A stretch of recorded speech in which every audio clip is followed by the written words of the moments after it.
Hello and welcome to the B&B Show. My name is Brandon Kane. My cohort here to the left is going to be, or to your right, if you're watching the screen here, is going to be Seahawks. Brendan Nelson back in the house for the B&B Show. How is it going, Brendan? I'd say it's going pretty well right now, all things considered. I mean, Seahawks aren't playing this weekend, but the show goes on. It never ends.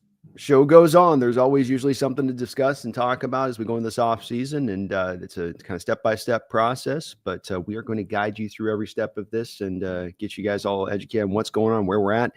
And before we can get to anything with this team, and we got some news we're going to break. We're going to get to this news break in here in just a second on a couple of little items. But before we can get to really anything in this team in regards to Geno Smith or DK Metcalf, Brendan, before we get to the potential offensive lineman that many of the Hawk fans are hungry to go out there and sign on the open market to fix this offensive line, before we can get to any of that, we've got to clear some cap space. And we're not just able to walk into this saying we're sitting on this and we can go. So a big part of why I want to do this exercise today is because this is what the Seahawks have to do in starting out their offseason, isn't it, Brendan? Yeah, especially the Seahawks. They are one of the teams that doesn't really have cap space right now. Over the cap says that they're about 27 million over. Now that number is probably not exactly accurate. There's probably a lot of things they're taking into consideration there that aren't going to be reflected in reality. Like they probably have more than the 53 players listed there. But I don't think there's any getting around the fact that this team needs cap space just to be compliant with NFL rules. So there's work to be done. Now, the work is there. It's pretty clear the things that you can do to clear cap space. So it's not like they're going to have to jump through a bunch of hoops just to barely get under the cap this offseason, but there is work to be done. There is indeed. And so it's stuff that seems to be pretty straightforward. These are levers that John Schneider has been willing to pull in the past in order to create cap space. So when we're going through these aren't pie in the sky. They're very feasible and, as Brendan just said, very much likely. So we'll be getting to those. We'll be going player by player on the potential cap cuts you could make because, as Brendan just said, you got to create a lot of cap space here. It's not just about getting under the cap for that business to, signing draft picks and having the reserve fund for during the year. It's also about having the money to go out there and actually spend to improve this team. But before we get to that, let's get to a little bit of some minor breaking news, Brendan. What do we got leading off the top today as far as some of those items are concerned? So over the last week, we've gotten a little bit of Seahawks news. It's been quiet, right? The team has been chill. And look, it's January, right? There's no reason you don't have to cut players now. You don't have to restructure players now. You can just sit back and relax and watch the playoffs for a little bit. But a few things. First is Brady Henderson had a tweet a few days ago basically saying the Seahawks have requested more interviews than what we know, but they haven't made them public. So if you as a Seahawks fan are sitting there wondering, oh, why didn't we get this guy? Why didn't we look at that guy? Why didn't we interview? We may have, right? So don't panic. The net is wider than what they say so far. So if you're like, oh, why haven't we looked at Doug Peterson? Why aren't we looking at Tanner Engstrand? What about, maybe you like Urban Meyer, maybe you like Chip Kelly. It's on the table. Just because you haven't heard the name concretely doesn't mean it hasn't happened. Very true. And we know from last year with the head coaching search, Brendan, that John Schneider and what we can kind of glean from him in these kind of searches, he's done them very infrequently, is that he wants to lead with being very exhaustive and making sure that he's going through every possible candidate, that there's no stone left unturned. Right. So a couple days ago, we did get name number 4. We had 3 names initially, which we talked about all 3 last week. And we added a 4th name to the list. I think we went to Chuck E. Cheese and reached into the ball pit and pulled out one of the kids in there and decided to give him an interview, I guess. I suppose so. Yeah. I was going to go preschool, but that also works. Yeah. They're not letting John Schneider back in that Chuck E. Cheese, by the way. He's got to stay 200 feet away at all times now. That's a whole nother story, though, too. It's a second incident, Brendan, and we just don't talk about that here. Yeah. So Grant Udinsky, if you haven't heard of him, don't feel bad. Very few people have heard of him. 28 years old. I'm not trying to start controversy here, but he is young enough to be your child, Brandon. I'm not saying that he is, but I'm not saying he isn't either. I mean, I was a little worried at first when I saw it. I went, wait, hold on a second. Right? That looks kind of familiar. What's going on here? Ooh, wait. Is that? Oh, hold on here. I mean, I'm not saying he is. I'm just not saying he's not. Hey, Um, I was a wild young man. You know what I mean? right. Very. 3 years with the Vikings under Kevin O'Connell. I think Kevin O'Connell might be becoming the new Sean McVay, where everybody who touches him gets coaching opportunities that wouldn't be afforded to anybody else. His role on the Vikings staff was like assistant quarterback coach, assistant to the head coach. There was one role, it was called like head chief of special projects, which I've never heard of that role before with any other football coach. Chief of special projects. I don't know, maybe he was like mixing different flavors of Gatorade, trying to find the like perfect distilled Gatorade flavor for the players. I don't know, but that's what he was doing in Minnesota. He spent 2 years in Carolina before then. I don't know. It would be hard to rally around that hire, I gotta say. Yeah, that'd be a tough one to me. Is the assistant of the assistant manager. It's like that old the office joke they used to make about that with with Dwight. But yeah, I don't. People have asked me about it a lot. I'm sure you've gotten a lot of requests. This is one of those ultimate ones you look at, Brendan, and you sort of shrug and you go, uh, yeah, I mean, this is not the ideal from what we thought we'd be looking for here. It is a little bit more down the lane of like a grub a bit, where you're going from completely untested, and in a way that teams don't tend to make that kind of leap from this to that. Now, a lot of Hawk fans are telling me they think he's like a McVay. It's another one, McVay. Every young coach now is the McVay. I don't know, man. I think this goes against what I would have liked to seen done. If you're a team that was really going to lean into rebuilding next year, and this is just really more of them looking at like we're starting from a square one state of things, maybe it could make some sense there. Where we're looking for this guy to develop to become that great coordinator by the time we'll be ready to contend. But other than that, I don't see how it makes sense if right now you're trying to make something happen. Yeah, yeah. One theory that I have is maybe they want to take a look at him to see if maybe they can get him as a passing game coordinator for the next OC. If the Hmm. next OC doesn't have his guy that he's married to, I could see something like that. I'd be okay with that, right? But that would be about it for me. I don't think I can go higher than that.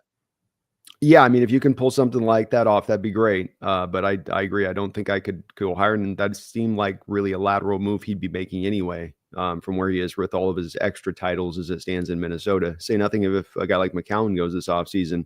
Now, does he get a slide and add another title? Add a fourth or fifth title to his resume on that for the current standing. But I would be shocked if they signed this kid. This would be pretty mind blowing. Yeah, I mean, I guess the thing in Minnesota is you've got like two different layers to get through before you get to play calling, because you have O'Connell who's calling the plays, and then you have Wes Phillips, the actual offensive coordinator, above him, and then you have Udinsky behind Phillips. So maybe he would look at it and go, "Hey, in Seattle, I only have one layer between me and play calling." Maybe he would prefer that. I mean, remember, he's not even the quarterback coach in Minnesota; he's the assistant quarterback coach. That's right.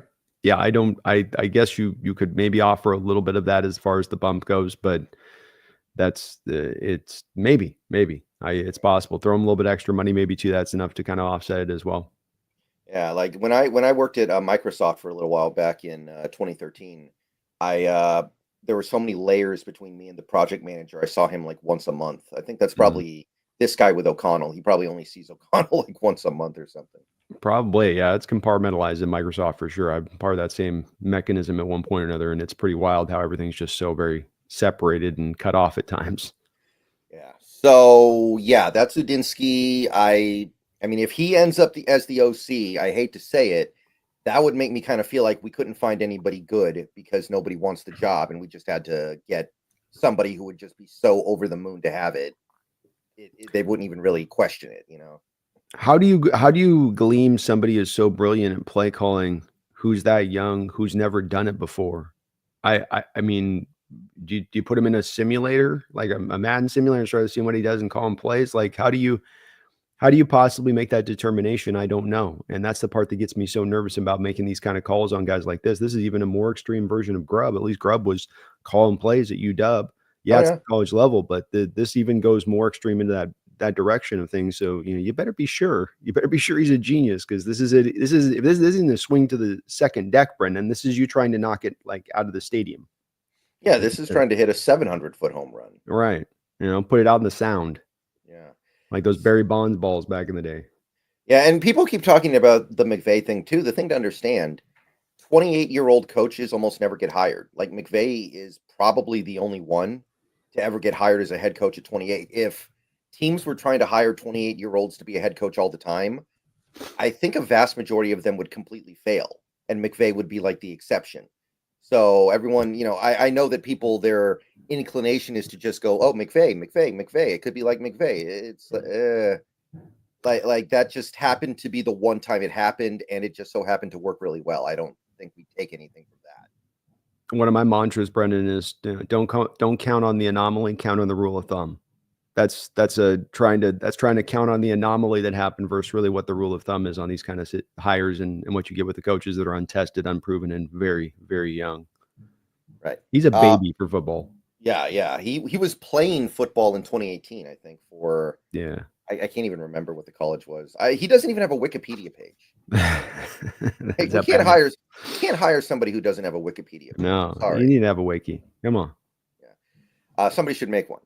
Okay, so one other thing going on, apparently, although I believe it's unlikely to happen, Leslie Frazier is interviewing for the Cowboys head coaching job. So there is some outside chance we lose him, I guess, which would bum me out because I like Leslie Frazier. I do. I think that they are definitely going for Deion Sanders. This is a little bit like the Vrabel thing where it just felt like a pure fit for him going to the Patriots the whole way. This feels like very much a Deion thing, but I will say they're not sometimes with a Frazier guy, he's been used in these interviews for the Rooney rule. And I don't think this is the Rooney rule. If you have a guy like Deion that you're looking at potentially being definitely going to interview at least and have a discussion with. So I don't know on that front. Maybe there is some real true interest there from his standpoint, but yeah, that'd be a big loss. Yeah. I want the Cowboys to hire Kellen Moore. That'd be the best because every Cowboys fan would hate it. Like every single Cowboys fan. Yeah, they are. They announced they're interviewing him. Wow. Yeah. I'm rooting for that. There's not a single Cowboys fan that wouldn't want to jump ship to the Houston Texans at that point. Yeah, that's Jerry's got it's sometimes just a clown show going there with that coaching situation, and just you're reminded of it every time they come up to have to hire somebody. Yeah, and two more bits of news from earlier today. Two interesting things. Second interviews. We have second interviews with two guys now. First being Clint Kubiak, and I'll tell you, not that this means anything, a lot of the Seahawks people that I follow and know are starting to kind of feel like it's inevitable that it's going to be Kubiak. Not that means anything, but they're feeling like it's going to be Kubiak. We also are doing a second interview with Hank Fraley. Kubiak's my guy. I think he's in many ways your guy too, absent being able to get a guy that we're not hearing mentioned out there that we would have liked in another place. We're in a position this offseason where there's not a plethora of candidates. And quite frankly, Brendan, as I've looked across the league, I think that in this pulling back of the defense, as we've seen the last couple of years, my instinct on this, let's see if you buy into this, but my instinct on this is that we're not seeing as many, just conveyor belt line of really bright young offensive minds that are sitting there ready to be at the forefront of being hired right now to an OC position. It's a little bit right now where the defense has taken some of that rope back. And so with that, it just feels like these last couple of years that's meted out then a lot of candidates that are not bad, but there just isn't as many, shining roses throughout the garden to go out there and pluck. And he is one of those kind of roses to me that you can pluck in that way. And so it makes a lot of sense that they go to this place. It would be great if there were more candidates, but do you not feel that same way, that this is not just that it's necessarily a bad year to hire, but that maybe there's isn't as many real great, brilliant binds out there as we've seen maybe in 19, if this was when we were looking, or 2021 if we were looking. Yeah, I feel like a lot of those hot prospects were fool's gold, though. Right? Like, yeah, it's true. Yeah, I think teams are starting to learn, like, stop hiring Andy Reid disciples. Stop hiring, for defense, Bill Belichick disciples. They're not good. Like, they don't actually know anything. Who was the other guy who had the really bad coaching tree? Like, everything that spawned off the tree was just bad. It was, I think it might have been Gruden there for a while. He kept spawning off branches that just fell off immediately, but I feel like, a few years ago, McVay's haven't done the best either. Yeah, well, isn't O'Connell a McVay guy? Maybe is he technically? I guess he's technically, yeah. I suppose That's the so. On only that one, right? yeah. And then you got Staley, and you got Raheem Moore. Yeah, I mean, Raheem Morris was a head coach a long time ago, before He McVay was, was yeah. McVay was like a teenager. Well, he had a cup of coffee. Yeah, that's true. It was a while back. Yeah, but LaFleur, I guess he was a Shanahan guy. He bombed out with the Jets, and now he's a McVay guy. So we'll see what happens this time around. But yeah, I like Kubiak as well. He's not my number one, but of the guys we've interviewed, he's definitely my favorite. I think there's a lot to like there. I think that he would at least be passable, and I think that's really all you need. I think that the personnel on this offense, minus the offensive line stuff, is capable of doing the rest of the lifting if they can just get a guy who's decent. And maybe Kubiak will be more than that. Maybe Kubiak will be great. Like maybe he just needed that first stint in New Orleans to kind of get the basic understanding of what you can and can't do in the NFL. Yeah, I think it. I think he's got a lot of potential as an OC. I think that he did some real fine creative work with New Orleans last year. They had some other things come up there with that organization losing Olave. Offensive line health was not great through the year. Carr couldn't remain healthy throughout the year. So there's some explanation for why they weren't maybe playing on top of not most talent, probably one of the weaker offenses from a talent standpoint across the league, even when they're at full health. But he really did a good job with them of smoke and mirrors and finding creative ways to make it work with misdirection, which is a lot of what I like with it. And I think that he'll be a good coordinator, Brendan. I mean, there's no certainties, but he gives you a little bit close. He gives you the place where I want as close to certainty as we're going to get with the candidates that are out there that seem available. Right, right. And it's also worth noting that there are still 8 teams alive in the postseason. There may be a lot of candidates that you could look at next week and the week after and the week after that. So I wouldn't be surprised if this lingers on for a few more weeks until we actually hire our guy. Like maybe we want to kick the tires on like LaFleur, but we can't interview him yet because the Rams are still in the playoffs, right? It's true. Yeah. So you got to wait maybe a little bit. Maybe they're going to hold off on that. And this fits to type last year where they were going to go through as many candidates as possible, really interview as many people as they could. Yeah. So I think that's about all that's going on. The Hank Fraley second interview was announced like half an hour ago.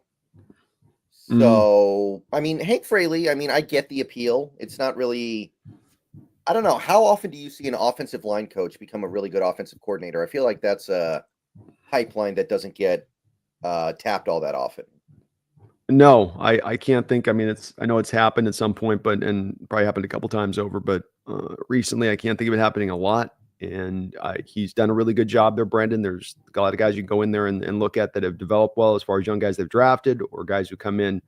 Who was it? They had Kevin Zeitler this year who came in who, hasn't exactly he played a really nice level this year. I don't think he's been playing quite that level in recent years, but a lot of what you're doing with Fraley at that point is just looking to his track record of development with the linemen more than it is back to has he called plays? Can he sequence plays? What kind of play caller is he? Does he, how's his passing concepts? Is he just going to be a run guy? So it's a little hard to tell on that. Yeah. So, what was Tom Moore an offensive line guy? I feel like he was. That might be the one example I can think of off the top of my head. I think that's right. I want to say that's right. That sounds right. Yeah. I'd go with something like that. So yeah, I think that catches us up. I think we're up to date on Seahawks stuff, and hey, I'm starting to get a little bit of a vibe here that Kubiak's the guy, and I'm on board with that, man. I'll feel good about that hire. I feel good that they took care of the initial onset of business they had to and hired the best guy they could for the position. So like I said, it's not going to be some A plus. Oh my God, this is great, but you'll feel real good about it. Solid B plus to almost right on the edge of an A minus kind of signing from their perspective, I think, and that's pretty damn good. Yeah, I mean, what is A plus? I'd argue Frank Reich is A plus, but he might be retired.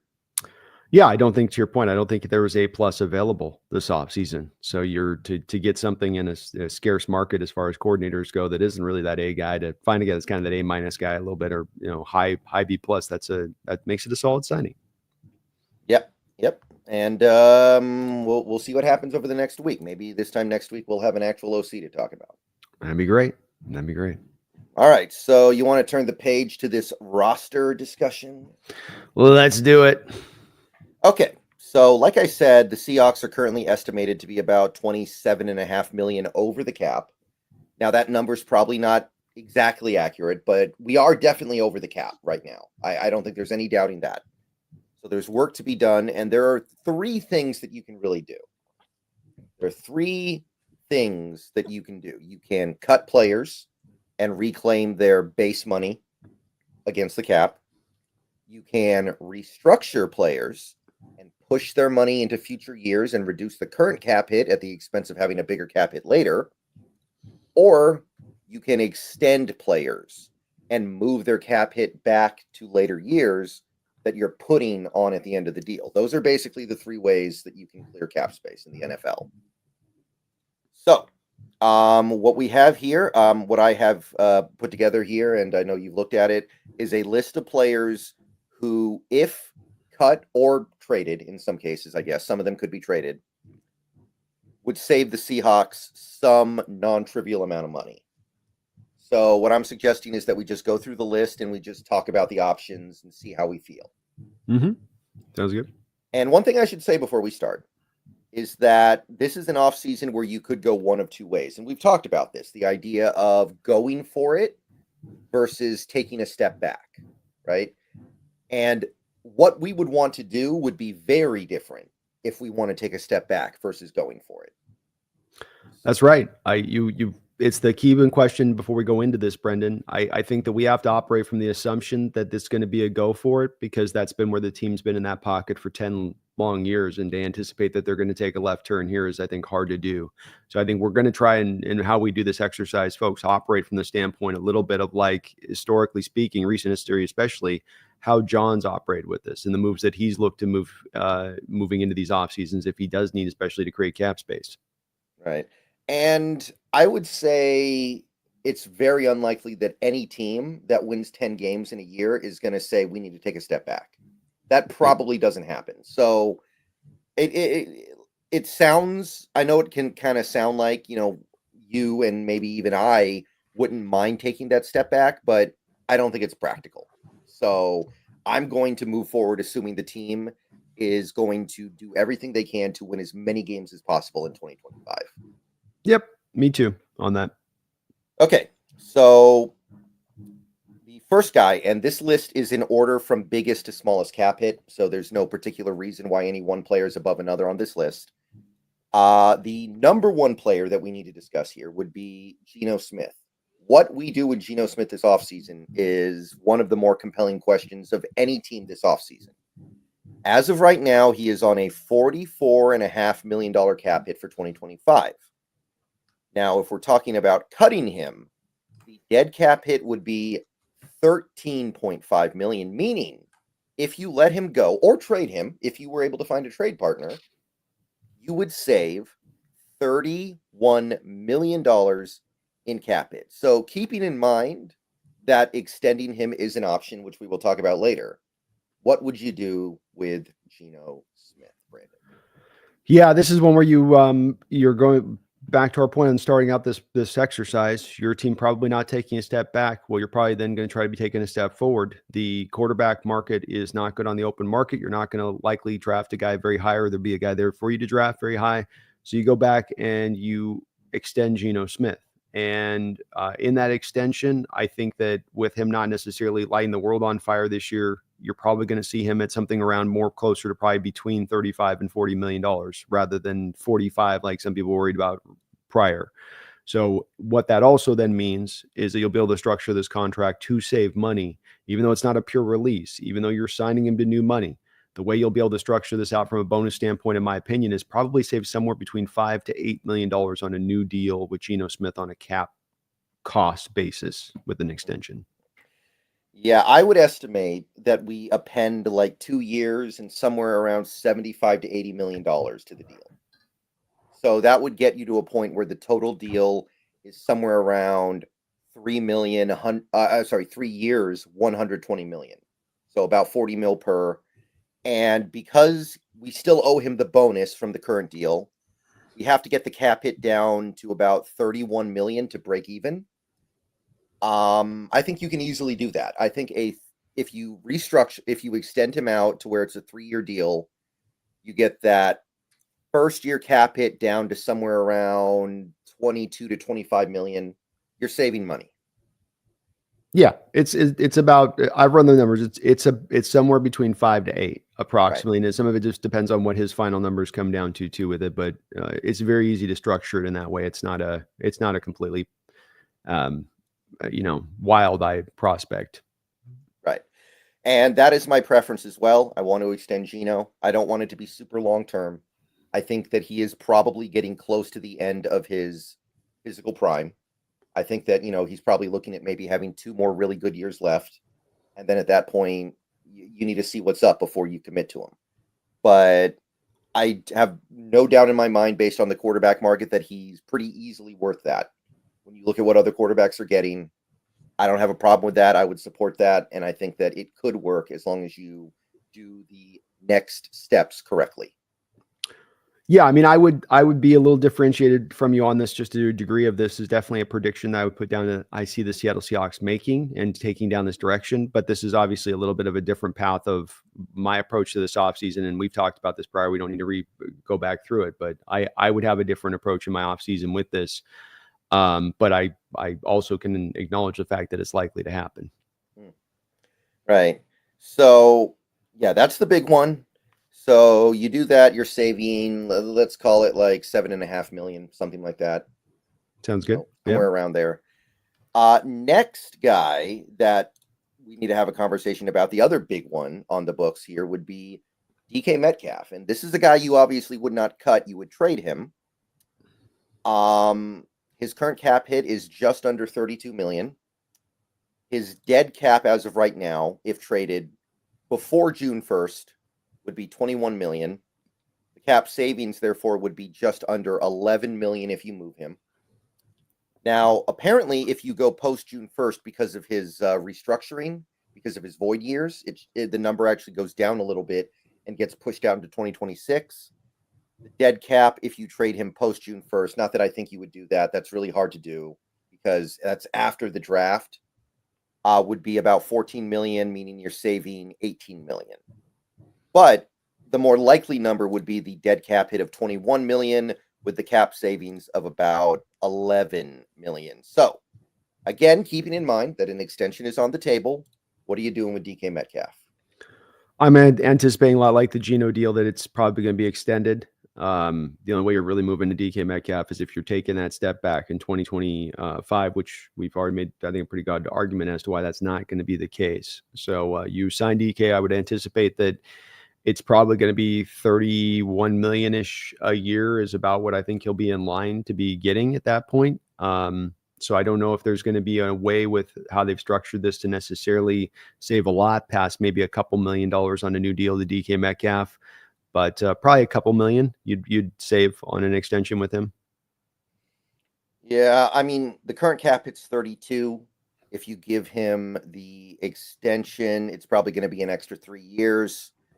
You're probably looking at something around, you could probably save, if you really wanted to, probably save as much as 7 to 8 million if you wanted to really push it out. Mm-hmm. Maybe you don't want to do that. Maybe it's going to be more like 5 million, but it's going to matter. Every little bit matters right now. We have a lot of cap space we need to shave down. Yeah, let's call it 5 million. Just to be fair with it, because there's other ways too with it where I do think John's going to have to get kinky here with the first year of these deals on these 2 new extensions with what he's got to do with the cap. Yeah, so it's just one of those things where if you're going to do one thing, you may as well do the other thing. Like if you're going to keep Geno, are you really going to get rid of Metcalf and then have Geno work with JSN and really nothing else? That's tough. What's the point then? At that point, just don't keep Geno. Just get rid of everything. I would agree with you. I think that this is either you're all in or you're not. You're all out. There really isn't an in between path to take on this one.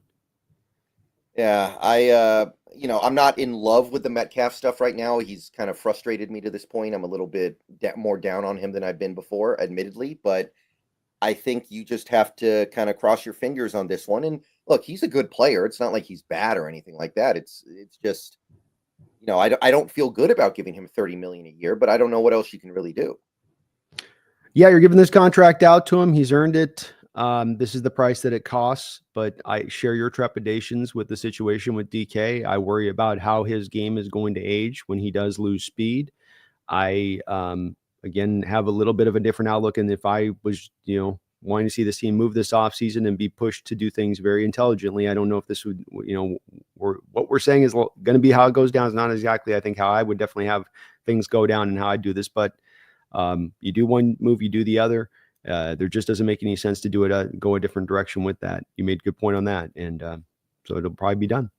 Yeah, and it doesn't make any sense, the opposite way, to keep Metcalf and get rid of Geno, right? Because then you have, Metcalf, and who's your quarterback going to be? It's going to be somebody who can get him the ball.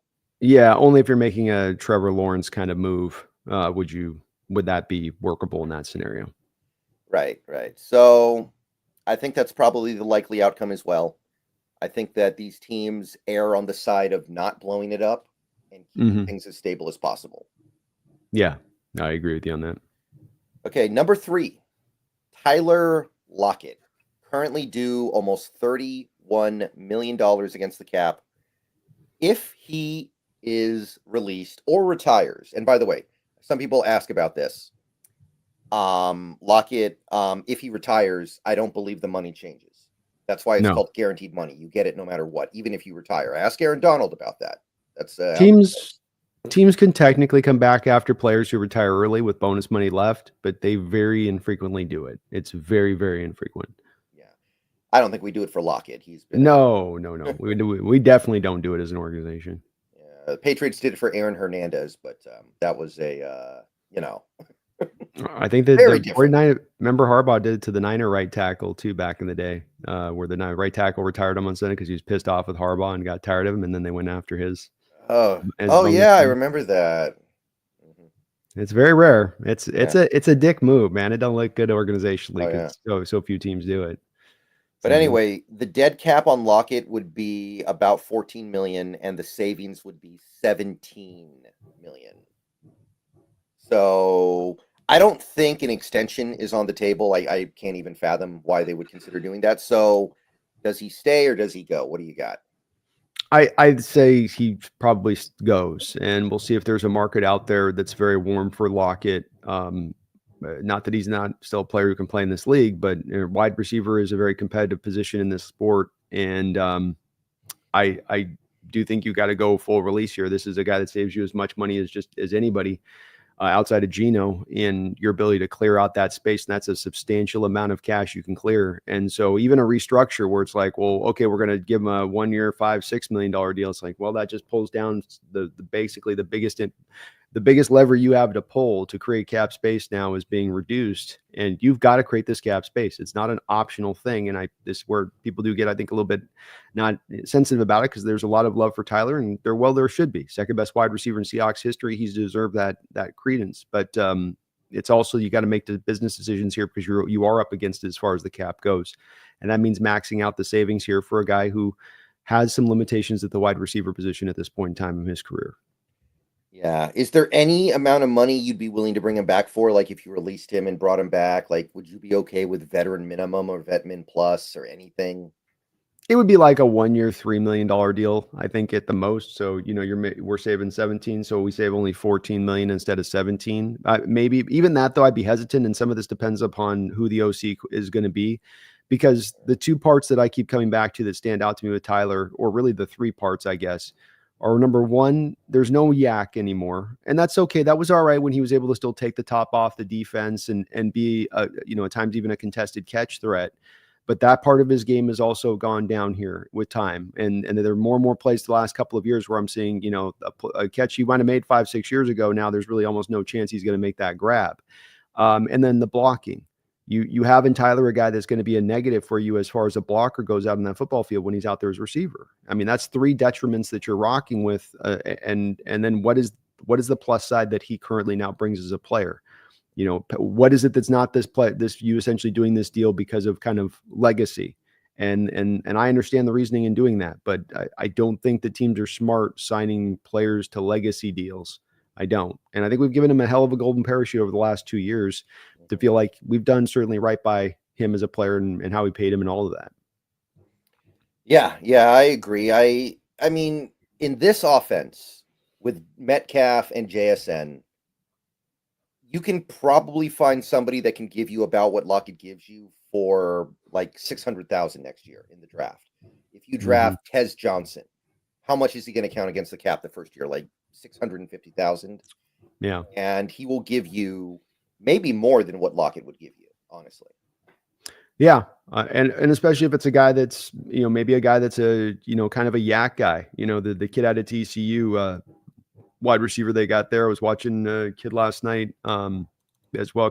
There's a couple of these, kind of yakish sort of players in this draft from the wide receiver position that might be more fitted to what you need on the team that you don't have as a current player that, can fit right into a Z spot in your offense and work very well. Right. So I think we're both on the same page there. Sorry, Lockett. You got to go. You got houses to sell. Got houses to sell, man. It's been a great career. It's been a great run, my man. Right. Okay. So this next one would only come out if you want to apply the nuclear option, which is basically blow it up and get all these older players off the team. The Leonard Williams coming off That's a not, year. Yeah. No This way. would be what you do if you're just like, okay, clear the deck. Everything got to go. You would save a lot of money. It would be about 16.6 dead on a 29.1 cap hit. So you'd save about 12.5 million. And post June 1st, by the way, would be 8.3 dead, which is 20.8 savings. But again, if we're talking about going for it, Leonard Williams has to be part of that. Yeah, and there's no way you're doing a post June 1st day release at that point. If you're doing anything, you're going to be moving him in a trade. But there's no chance here. He stays here now in the future. Yeah, especially if you're going for it. And honestly, even if you wanted to take a step back, a lot of these defensive tackles age better than I thought. Like you look at it, some of these guys are playing good and they're like 35, 36. Yeah, and you just signed him to the deal. You gave him a second round pick. I mean, he played like defensive player of the year this year. So there's 0% chance on that. Would you consider restructuring Leonard Williams to push some of that cap hit out to 2026 to save approximately 9.4 million this year? I would keep that lever more for as sort of an in-season, create a lever to create space, trade deadline deal. I think that there's other places we can create enough space to get the deal done, unless this team wants to be hyper aggressive in free agency. Which I would welcome, but sure. I think that's not going to happen. That's correct. I think that we do know that. Yeah, just for the record, doing it would get his cap hit down from about 29.2 to 19.8. So is something worth thinking about, and I'm sure they will, but right now I don't think we have to do it. I would agree with you there. I think that there's a possibility, but probably down the line if you're going to do it. All right, next one up, and this is going to be one that I think there's going to be a lot of consensus on. You've got Mr. Draymond Jones. Didn't quite work out. I mean, okay, I want to give him a little bit of credit. He wasn't terrible last year, but we're not getting the bang for our buck.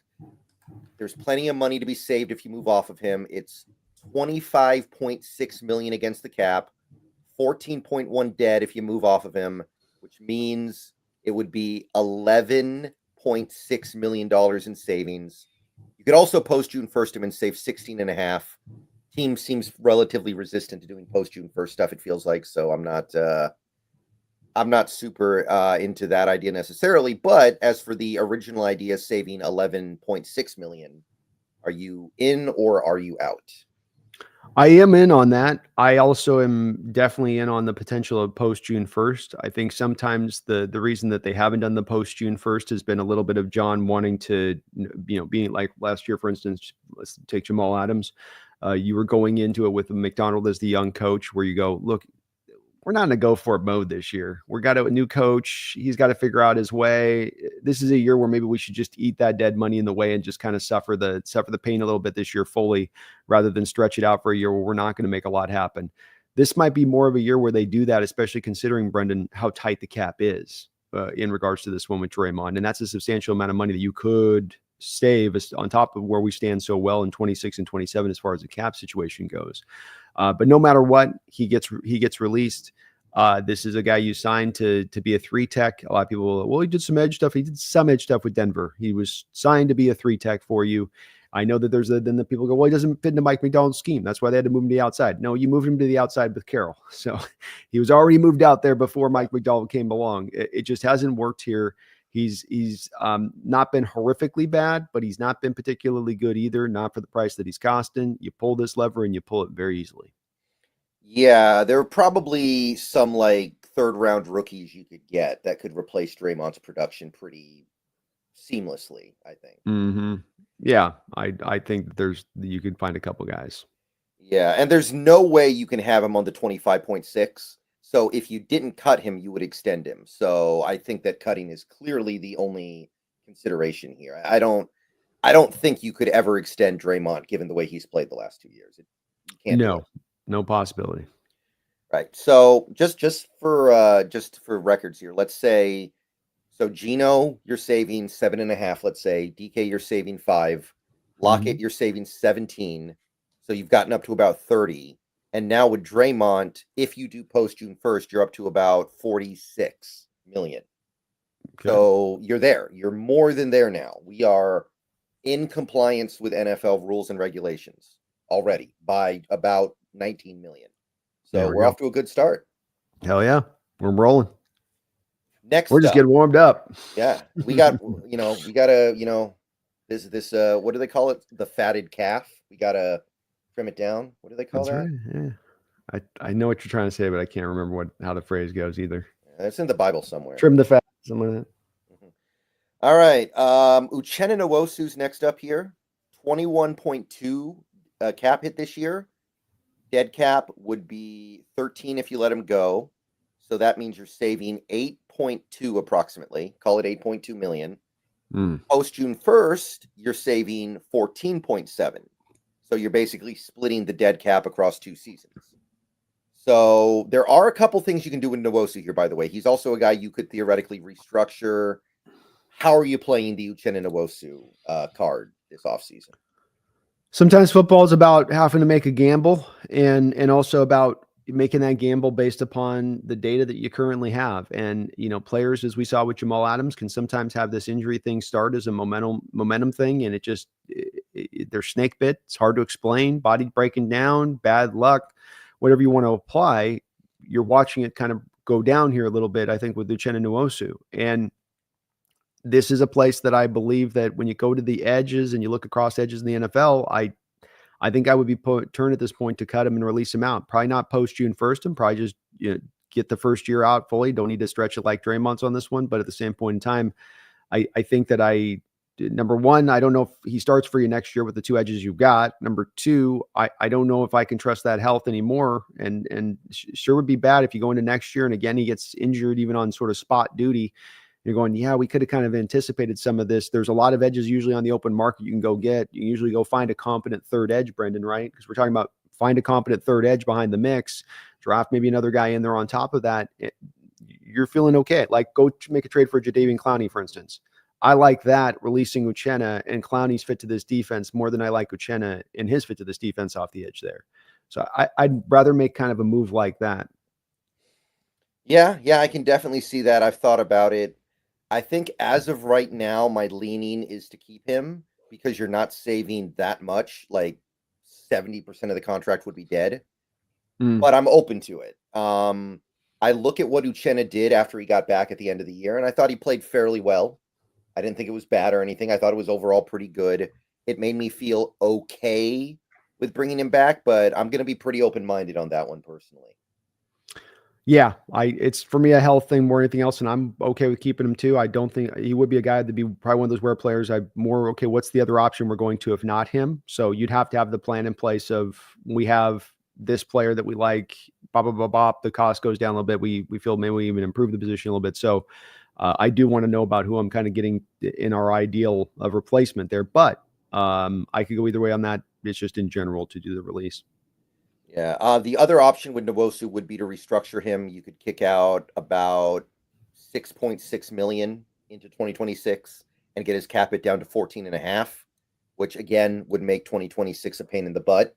So I don't think you want to do that until you know that he's all the way back. But it is technically an option.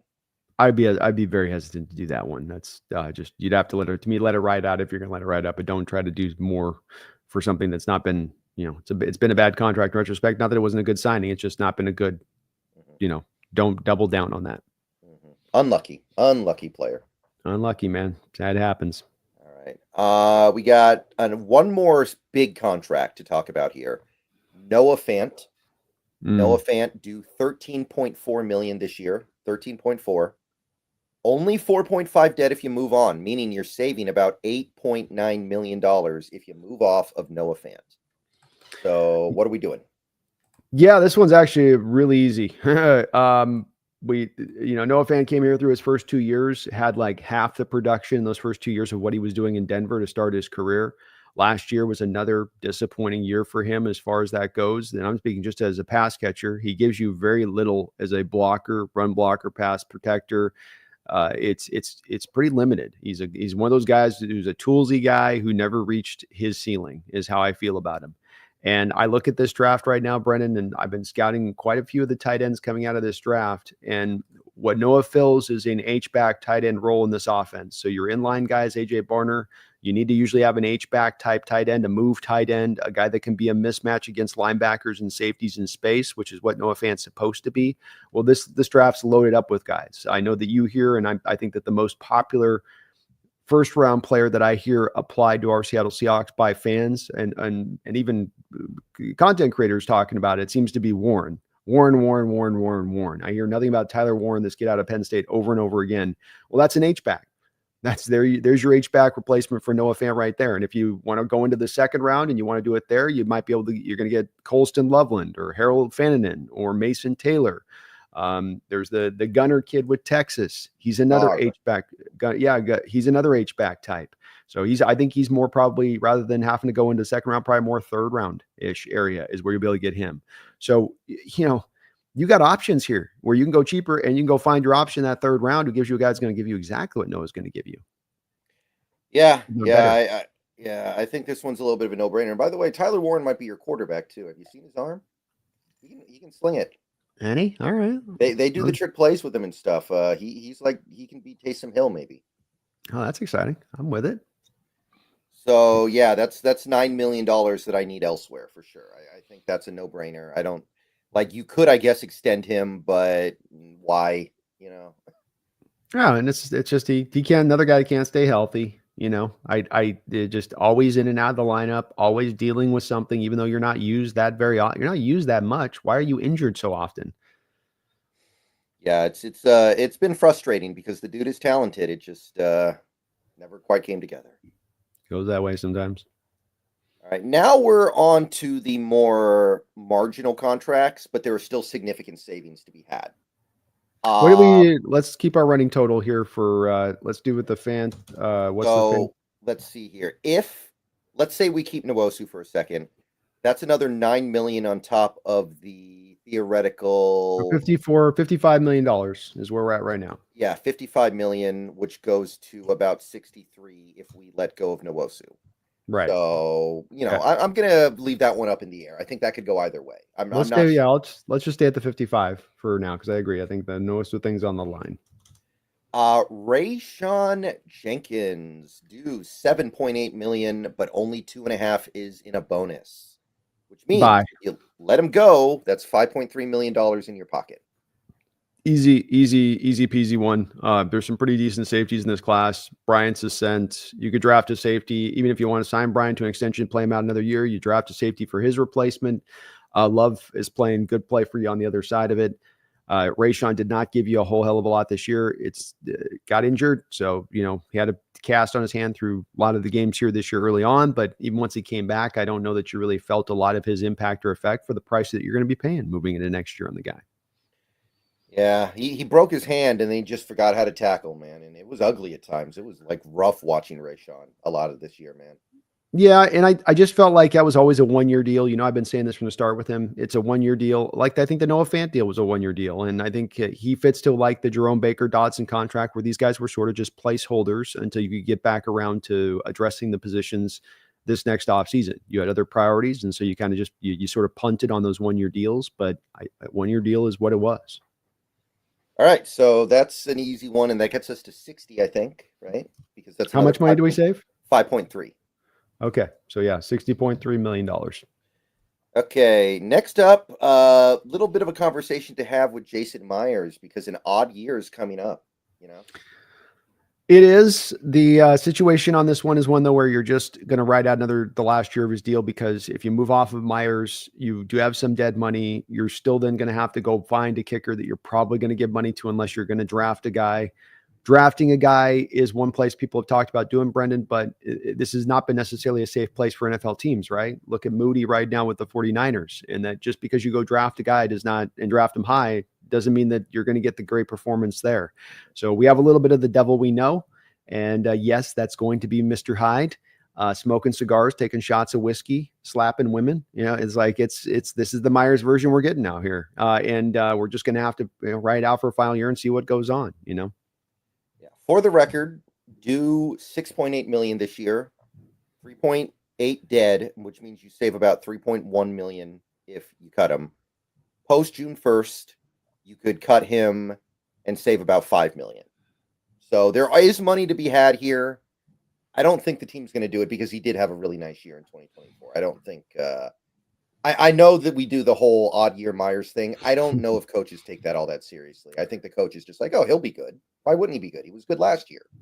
It's such a wild statistic, right? Because there's no kickers that this is like this with. That's why we note it so much, is that we just don't ever see. You see kickers go through like they'll have a bad couple of years and they have a good couple of years and then back in a good couple of years. It'll be a little maybe of some of that where there is some up and down on the play, but it's not a year by year basis thing with him, which is just the wild part about with Myers, and that just it's a calendar. I mean, you literally can just time him on how his performance is going to be. But yeah, the $4 million of dead money is substantial for a kicker. And even if you save that $3 million on the front, you're signing a veteran minimum kicker to minimum $2 million. And it's probably going to cost you more than that if you want to get any kind of quality one. So you end up actually spending more money to move off of Myers. We could go get Jake Moody. Right? He's going to be available. Yeah, he is. Yeah, he's got a big leg. I don't know what happened this year. It's all the long snapper's fault. Didn't you see Debo choking the long snapper? It's all on him, man. It is worth noting we could restructure him and save about 1.9 million against the cap in 2025. That is an option. I imagine that's something you do mid-season for a trade, maybe more so than something you do now, but it is an option available to the team. Yeah, something to address maybe down the road is a possibility. All right. This next one's going to be pretty easy because there is zero guaranteed money here, not a penny. Roy Robertson Harris, do 6.6. Bye. But you don't have to pay him a penny if he goes. Fully non-guaranteed. Love it. Bye. Yeah. Roy Robertson Harris did not give us a whole hell of. He had one game against Atlanta where he was very impressive. Outside of that, a play here, a play there. He was just not particularly very good. He was coming in to serve the power edge role. He's essentially brought him because Draymond could not get the really job done as the power edge on his side, and Derek Hall wasn't coming forward as far as a run defender this year. So that's why you had to make that move to kind of fill in a Band-Aid for the moment. But $6.6 million, that's a lot of money. And I would make that move on the Seattle Seahawks. I would clear that space. Yeah. Would you bring him back for the vet min? No, he just didn't. You need a power edge that's not a guy that's going to be like a mixed bag over there. What you need is, to me, Brendan, more, maybe even specialize this where we've got a Red Bryant power edge kind of defender early downs to be a run defender type guy. And then you can float a guy in who's more of a pass rusher later on. You're not going to find a pure Red Bryant guy that is just no pass rush at all that he's not going to supply, but you can split this up a little bit. I think you can go find that guy that can be this, and then you can go to that on the more of the rushing downs, which is kind of what they're doing with him there. And you don't have to pay 6.6 for a guy that, no, I just don't think he showed me very much. Right. So that's a 6.6 we can slap onto the total, which is now up to what? $66.9 million. Very nice. Okay. Let's see here. George Fant is up next. This is going to be another pretty easy one. Do 5.7, but only 1.9 is guaranteed. So you're saving 3.8. Yeah. Bye-bye to Fant on that one as well. Injured all year, has a very rich injury history, moving into his heading kind of getting closer, I think more mid 30s than even early 30s at this point, if I'm not mistaken. Right. And that's makes this kind of a no-brainer on that all the way down the line. Cost is too much for a backup guy. Age, you don't want to take that risk. You were injured all last year, so we didn't get any performance out of you in the first place. You kind of got a free season of a contract to you. Good for you on that, but we're saving that money. We're moving on. Yeah, he's got to retire. His body's broken down completely. I agree. I think that's just the way that this has got to go. All right. The last guy on this list that is making significant money would be Michael Dixon. And he's a guy we're probably going to have to talk about extending because this is the last year of his deal. However, it is worth noting you would save about $3 million if you moved off of Dixon. Would you do that? No, you're going to do an extension, like you said, heading into the final year of his deal. So you'll probably end up saving about $1 million or $2 million on the deal on an extension, lowering down his first year hit. Right. But you're not going to definitely move off of him on that side. Yeah, I actually looked at an extension. I'd estimate somewhere around 4 years, 16. And he's totally worth that. He might be the best punter in the league. I'm good with it. Yeah, he's been amazing for you. He's consistent every single year. We've said having almost, if there could be a Hall of Fame start to a punter's career, that's maybe not possible anymore. That's maybe not a thing anymore. But if it is a thing, that's what Dixon's giving you right now as a player. And so no reason to go any other direction from that. Right. There are also 3 players who are entering their 4th year in the NFL this year that you are starting to have some slightly bigger cap hits kicking in, right? So in our case, you've got Abe Lucas, you've got Kobe Bryant, you've got Reek Woolen. Would you consider moving off any of those 3 guys? I think Reek Woolen's going to be a big potential for being a trade partner out there. Yeah, just because the fact I think the Hawks are just an instinctual thing. I don't have anything necessarily. I know anything. I don't know anything. Just it's kind of get a sense on this one. This could go this way. The only guy that I'm extending this offseason on those rookie deals is Charles Cross. Maffe's been good, but what's Maffe going to want? You know, I looked at some numbers. I estimate 4 years, 60, 4 for 60. That's what. And see, I can just as well come back next year and sign him to that. After, I can try to sign him to that next year if that's really what he's, come back another year and give me a year of he's fine, but he's not. And maybe there's still some upside there with him as a player, Brendan. But I feel like with Maffe, he's pretty good, but I don't know if he's good enough for me at this point to give him that kind of contract. I would be okay with it. I'm okay with letting it ride. I'm okay with extending him. I'm pretty ambivalent there. I like Maffei. I think he's a good player. 460 is probably worth it. But at the same time, like he's due 2.7 this year. It's whatever you extend him to is going to be way more than that. I don't need to be adding costs here.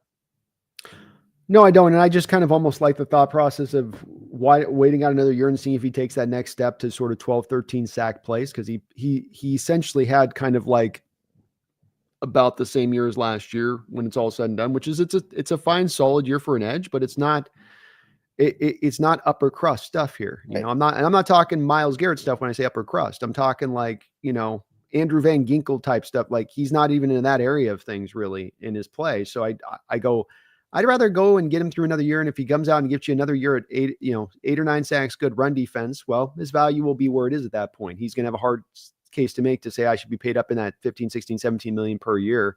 And if he comes back and gives you the 13 sack season with good run defense, well, yeah, you got the franchise tag still as a potential that you can put him over if you want to do that. And since you've already locked up Cross at that point, you have nobody else that's really then due to be in the crosshairs to have that franchise put on him if you have to use that as a method. And I think they'd find an extension point at that point if he did it, but you're not trapped if he goes out and has that great year at that point. All right. So just to make sure we have everything right here, you're letting it ride with Abe Lucas. I'm letting it ride. Yeah. You're letting it ride with Kobe Bryant. I'm actually in favor of if Abe Lucas has the health thing good from the insider standpoint, like the locker room is that like they shut him down the last game of the year, not because the knee was like, it's chronically horrible, but they're like, look, we're just going to be protected. What's the point of playing him? It's a game for nothing, So if his health is good, Brendan, he would be right behind Cross for me that I would extend him. All right. Would you do like 3 years, 30 million on him appended to the end of this deal? So it would end up being like 4 years, 32.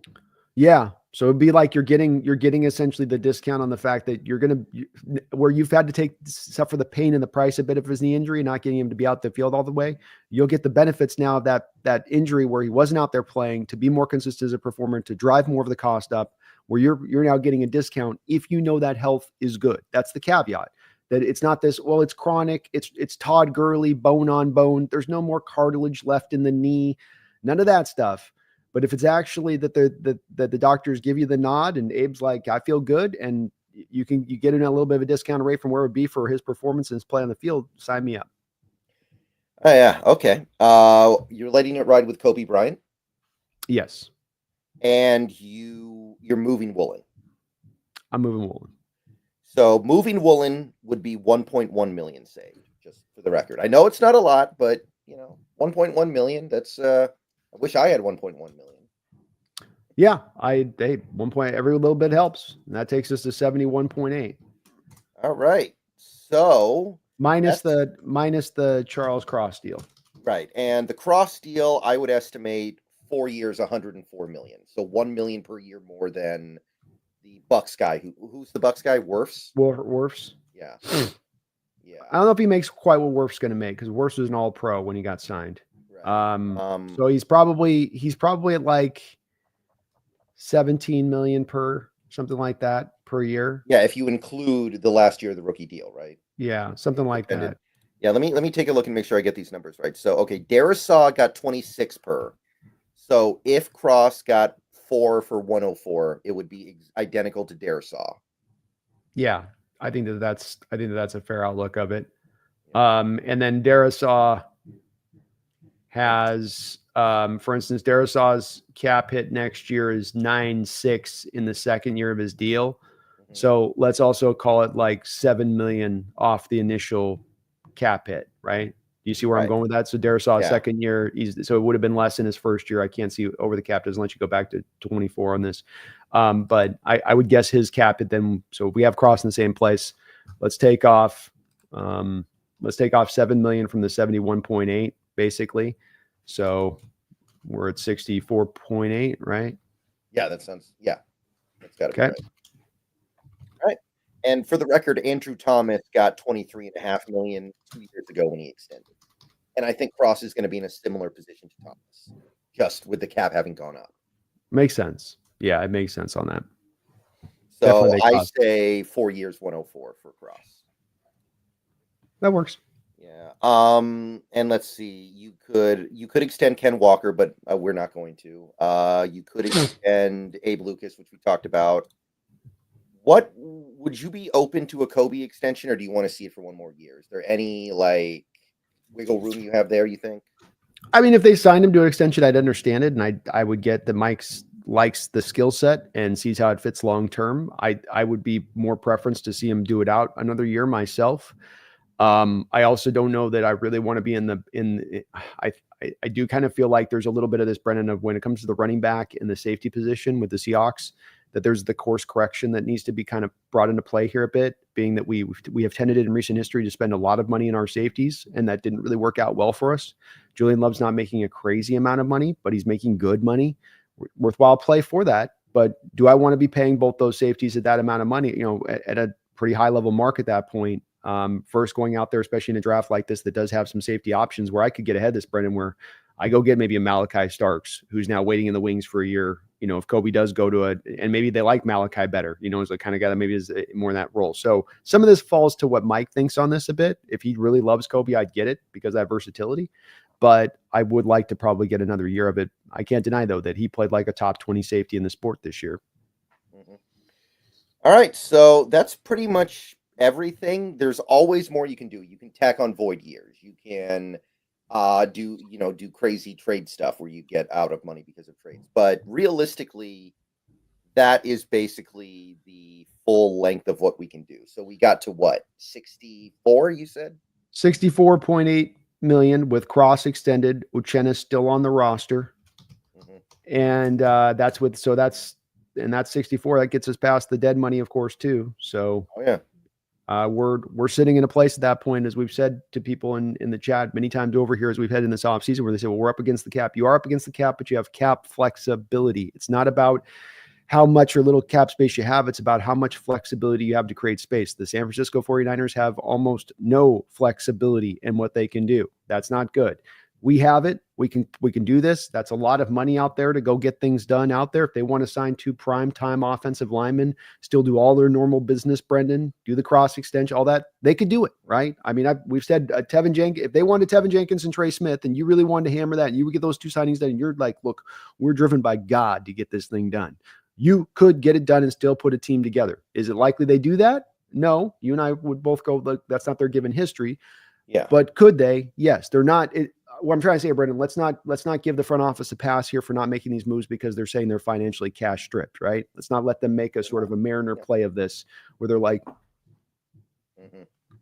no, you can if you want. Also, did your calculation include saving about $1 million on a Dixon extension? I can't remember if you did that. I don't think we did the extension on, so that's $1 more million, so 65.8.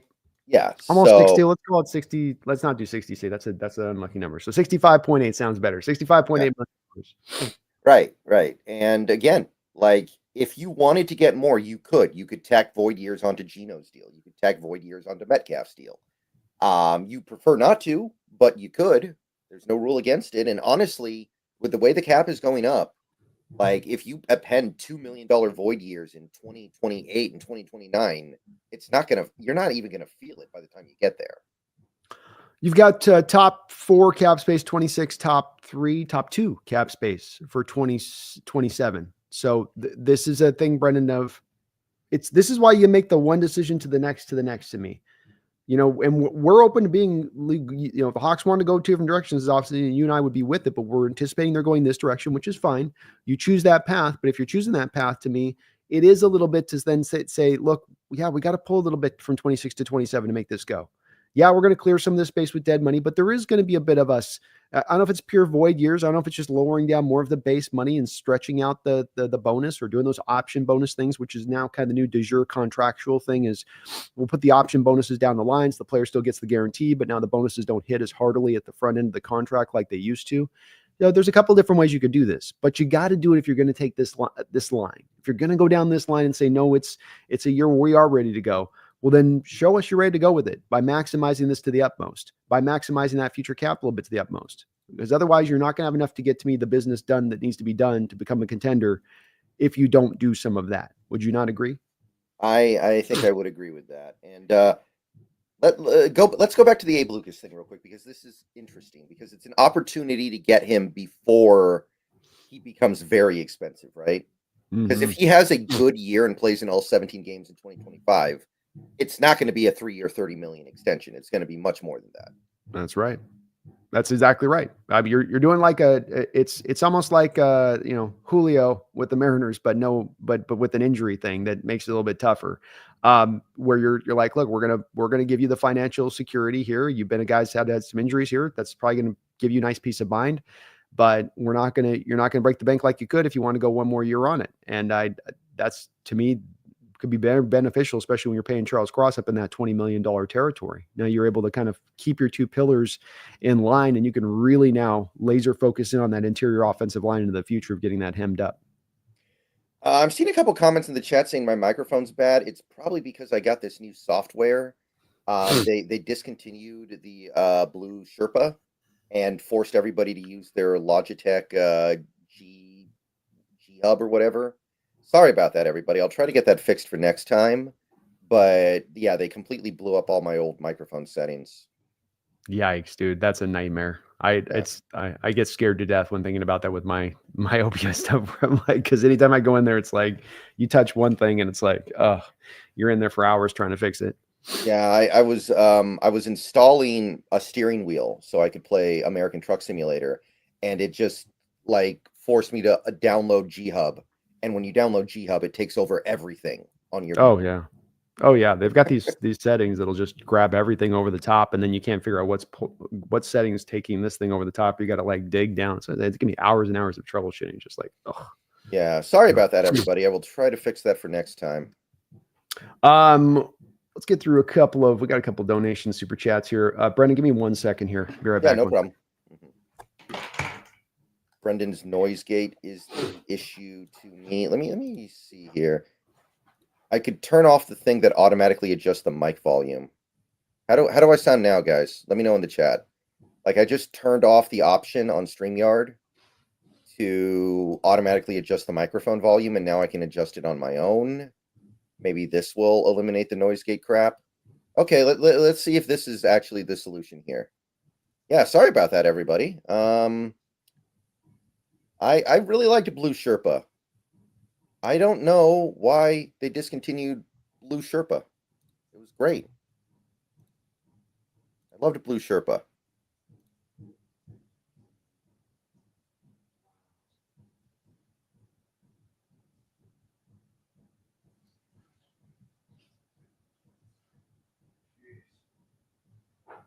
All right, sounds like everybody thinks that it's a little bit better.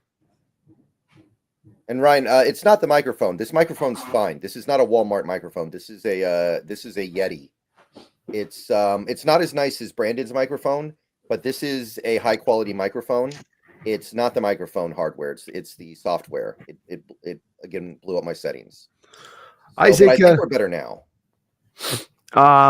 Thank you, Isaac, for being a member. 9 months on the channel. If you Winsky, he's on board with a 28-year-old. Let's go, Isaac. Yeah. So that's Polish, right? If it ends in an I, like the Udinsky, that's Polish, right? I do believe so. There's sometimes where it can be, there are some other, I think that's original one, even if it's a different, like I think there are a couple of, you can get like Russians with some Inskis and stuff, but it's all so close to each other. I'm sure it all kind of comes out of that area.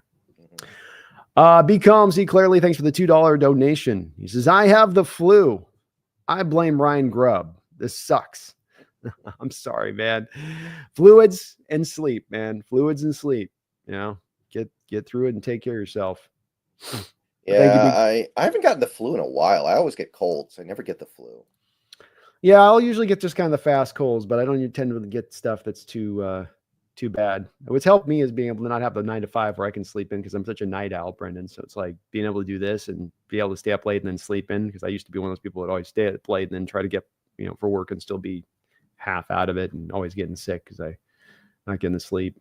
Right. Yeah, I feel that.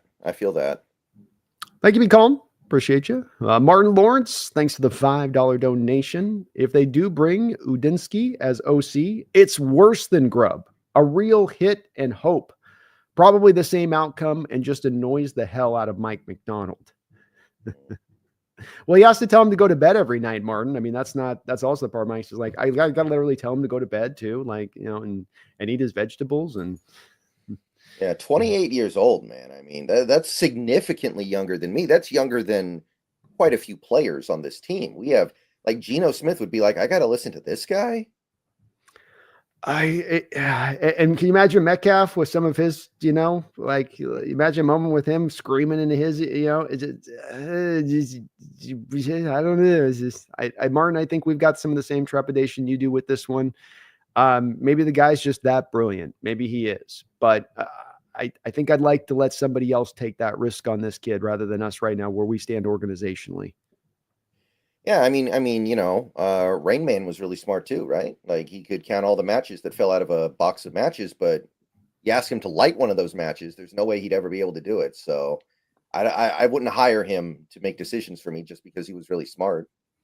Yeah, and there's no real way how he's going to act on game day, and when the other DC's doing this to him, and how there's no test that you can run those guys through if they've not had any live fire testing. And so that's where that risk just comes in so big to play, where you better be sure. And this is the place where there's no way to be sure, and I mean, maybe he is just that smart. Boy, that's just one where it just seems like it's a road to kind of ruin here potentially offensively. Or did you put Martin back to the same place we just found ourselves leaving this last offseason with Grubb? Yeah, I think Grubb just has Grubb was ready for this opportunity. I think he just had a fundamental disconnect with how things are supposed to work in the NFL. With Udinsky, I think it's just more like he hasn't been around football enough. I refuse to believe he's ready to be a play caller with 5 years of minimal coaching experience. Yeah, I would tend to agree with that. Just hard to see. Thank you, Martin. Appreciate for the donation. We share the same thoughts on that. Chad Hart, thank you for the $5 donation. Says Brendan, thanks for all the videos that you put out every day. Unlike some people who talk shit about Mesa, Arizona. Go Hawks, brother. I don't know what that's a reference to. I don't know. I dropped a defensive player of the year video on Leonard Williams Okay. yesterday, and I said that when he abused Evan Brown so bad that a grandma in Mesa, Arizona, called Child Protective Services on him, and Okay. that's Well, I, that's not shit talking Mesa. That's shit talking Kyler. I mean, Chad knows what I was referencing with it is the fact that it's a lot of blue hairs down in Arizona. So it's, it's kind of why I said grandmas, because there's a bunch of old people in Phoenix. So he's right to be sensitive about it. I was get it. I was throwing shade at the Phoenix area folk. Right. A lot of retirees down there, Chad. That's what I'm saying. A lot of transplants. Just a lot of transplants. Need that warm weather. Go Hawks, brother. Slowby One, thank you for the $2 donation. Says, you guys see the second Clint interview just got here. We were talking a little bit at the top of that. Yeah. We both like to see this. I think from both of our standpoints, Slowby One, this is a guy that is our lead dog at the turn. That there could be other candidates that are better, but based on the people that we've heard that are available, that they have as possibilities, this guy seems as the best of the brightest. Yeah, of the guys we're looking at, he's got to be in the driver's seat. And that's been the report that he is. Mike Garofalo said that he's the favorite right now. And that doesn't necessarily mean anything, but it sure seems to me that Kubiak should be in the lead. He's the guy with play calling experience that's actually credible. Like, I know Thomas Brown has play calling experience, but it's been the results have not been good, at least. Yeah, limited is the best you can kind of put it on that one with Thomas. And so makes sense that he is. Hopefully he gets it. We're hearing Cleveland's maybe not going to go in that direction with him. Like they already hired someone else in-house, right? They hired in-house. So that was one of the big threats there of plucking him. And hey, you got a better landing spot than Cleveland does. That's for sure. I mean, how long is Stefanski? They've got a nightmare they're facing right there as it stands. I want to quick question about this though, Brandon. I want to ask, if let's say they hire Kubiak tomorrow, would you be good with that, or would you be a little bit concerned that they didn't let the interview more people and let the process play out along a few different weeks? Like, how would you feel? No, I would think that this is in my opinion, it's an outsider's view in this, Brendan, and so it's a little bit with some ignorance involved because I don't know all the candidates that are available. So we can only operate off of who we think it, like, mentioned Frank Reich, Frank Reich maybe just say, I want to be retired. So based on the real availability that we really do see out there, that isn't just us hoping and praying, he really does seem like the best candidate for the job. He checks the boxes for me. I was very impressed by what he did. I was hearing a lot of good stuff from people that are smart football people last year with him in New Orleans, talking about his offense and how he was working around those limitations I've talked about. And these things all lead me towards that pathway of saying that, yeah, this is the right hire. If you got the right guy, I mean, there's exhaustive, and then there's exhaustive for the sake of being exhaustive. And if you're just picking through guys that have never called plays, and that's Fraley and to a degree Thomas Brown and this Udinsky guy, and I mean, if these are the other candidates that we're turning through, like, this is by far the best as far as what is available out there. Don't you also believe that to be the case? Yeah, that's probably true. I would say that LaFleur would be in the same area as Kubiak for me. Maybe not quite as good, but close. That would be the other one that really hits me. Other than that, like maybe Kafka, but you're not going to get Kafka probably. He's probably stuck in New York. Yeah, I just think he stays there because he got that assistant coaching job last year. That's why that's the whole thing they did to keep him there. And I mean, hard for him to come back there and be like, no, I know you gave me that thing last year and you gave me a bump, but now, it's like the guy who at the job who keeps coming back for a raise. Like, oh, really? Mm-hmm. Yeah. Cable's just barely here. You want to start asking for a raise? Yeah, we need to hire Kurt Russell to help Mike Kafka escape from New York. That's exactly it. And get Snake Plissken in there, man. Call me Snake. But yeah, Slowby One. We heard it definitely. I think where we're leaning towards on this one. I mean, even in LaFleur's case, you'd say it's an equivalency. There's not really any differentiation between him and Clint as far as what they bring to the table, and maybe marginally a little bit better, but he's not some bright, shiny, well above candidate than Kubiak. So it's a good role here, good move here. I'd be in favor of it. I imagine his dad would be an advisor too, which would be great. Guys, that's extra brain power, bro. That's right. And don't undersell that extra brain power, and that's helped Mike Shanahan through the years. You know it has. Yamo, thank you for the $2 donation. Says, yo, B&B. Don't you think we should trade down for Jonah? I'm going to assume this is Jonah Savaiinaina, the Arizona tackle who will probably play guard in the NFL. Mm-hmm. If you could trade down a little bit in the first round to get him, I think that'd be about right. I mean, I got no issue with that overall. I think he'll be a good left guard in the NFL. Yeah, it's a way to double down on the offensive line. Very straightforward in this draft is to what you do is you would go out and you'd move down off the first round and you'd get down into the mid-20s and take a guy like a Jonah. There's a lot of tackle converts in this draft that are hard to exactly write down at this moment, assess where they're going to go and all land at. Jonah, I've got a second round grade on, but okay, so you trade back in the first, you grab a guy like Jonah, you come back with the early third round pick, maybe you're able to pick up in making that move and go get another lineman. And now you've gotten two at that point, sort of, rather than just taking the one guy at 18. I think that's a real feasible possibility for our Hawks to go down that path, to be able to grab two linemen in the first 2 days. Wouldn't shock me to see him do it. And Jonah's a fun player who does, I think, probably project inside to guard and probably left guard at that, Yamo. So might be not a bad pick. Yeah, I'm with it. I think I like him better than Booker. He might be my top left guard in this draft if he is a left guard. I have a hard time with the tackle guard stuff, Brendan, when I talk about guys that you can have confidence in making that transition to tackle the guard. If they've not done any guard, it gets tougher for me. I think he's got definitely the size and the natural kind of width that you like for guards in the inside down there and the weight. He should be pretty good with it. Just gets hard for me now. And there's so many guys in this draft that a line like this to exactly know for sure they're going to be able to bend. Are they going to be able to win the leverage war? When a lot of these tackles, like Wyatt Milliam, a lot of what he does is, everybody says he's going to be a guard, but everything kind of comes down, right? Like he's high and hands come down like this rather than hands come up where you're going to shoot like this from the guard. So you see Milliam and everything's driving down like this. So it's like, well, how does that guy kick inside then and naturally just come up with his hands and it's no problem on making that transition? Yeah, I think Milliam could maybe be a right tackle. He can move to right tackle maybe because he's more of a run blocker and it's going to be, it's better to run block on that side.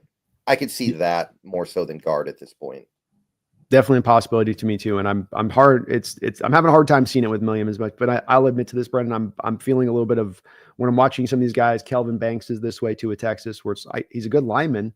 I think he'll be able to go to guard at the next level, but it's all really more based upon their just natural size and build than it is on anything having to do with that especially that leverage aspect, which is such a key point for those guards inside. Can you win underneath? Can you get underneath the pads of guys, especially when you're so used to getting high as a tackle?